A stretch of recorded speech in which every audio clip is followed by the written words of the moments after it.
ano nila, mga tutorial nila na yung mga content sila na nagluluto, may magic sarap, may betchin, mga ganon.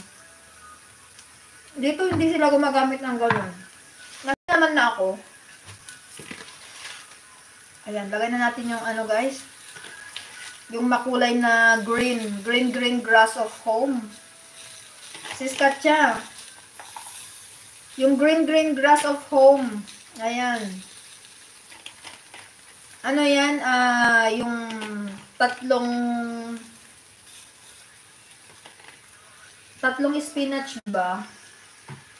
So, yun yung binili ko kanina. Tapos, yung spinach dito, guys, per kilo rin siya. Ay, naku, nagkakaganda. Jolog na siya.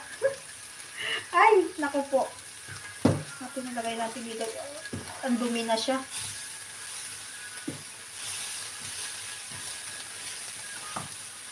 Buti na lang guys, hindi naman mapili si Amon sa mga invento kong pagkain.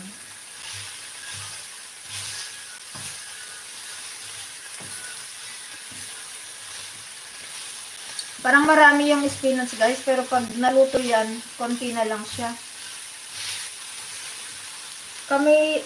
Sinasabi ko na lang yummy, ayaw ko mabuli pag may makita ako na magic sa mga video. Hindi, sa totoo lang sis, dito lang talaga ako nasanay. Dito naman, meron naman yung yung parang magic sarap.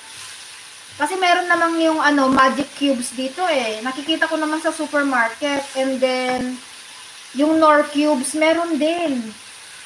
Yung mga brands nila dito, Knorr cubes, magic cubes, mga ganon. Yung meat, may tawag doon, yung chicken, beef, may mga ganon sila dito. Yun nga lang, kasi nung dumating ako dito, sinabianan, as in talagang hindi sila gumagamit ng ganon. Sabi ko, parang walang lasa yung pagkain kasi hindi nga ako sanay noon na walang betchin ba. And then, di ba, pag nagluluto tayo ng mga karne na nga, lalagyan pa natin ng mga cubes, ganon. So, dito naman, nasanay naman na ako na asin lang, and then, nilalagyan ng konting, spices, mga ganon. So, okay naman na siya. Sanayan lang talaga. Ayan, tingnan nyo, parang ang dami kanina, konti na lang. So, guys, magpapaalam na ba tayo? Nakailang minutes na ba tayo? 1 hour and 30 minutes na. Naku! Ang bilis naman ng panahon ay. Di naging productive ako ngayon na hindi lang, nagka-YouTube na sabi ni husband. Kasi kung minsan si husband, sabi niya, lagi na lang daw YouTube.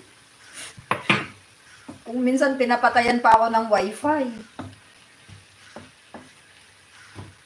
Minsan kasi wala na rin kumbaga wala na rin akong control pag sa hapon.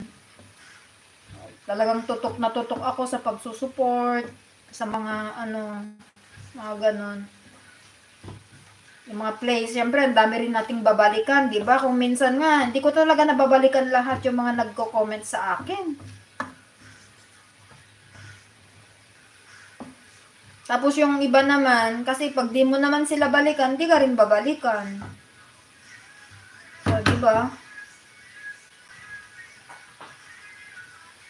Hintayin ko si Leilani till maluto yan. Yummy. Ayun. Di ba makulay? Yung ko.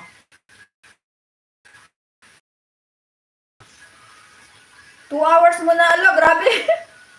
Maka 5 HL ka ba? Ay, nako, marami akong HL sislo. Ewan ko kung ilan na yung naset ko dito. May 5 na yata. Magsasawa yung mga manonood ng HL ko kasi sabi ko mag-iipon ako pang January pag ako. Mag-i-stop akong mag-edit ba. I mean, hindi na ako mag-upload ng mag-edit and then ma-upload. So, pag may mga HL na ako, edi yun na lang. Yan maganda na HL cooking. Oy, salamat naman nung parikoy. Sis Leia, upload ka pa nga ng sayaw. O di ba, wala naman kasing comment yun.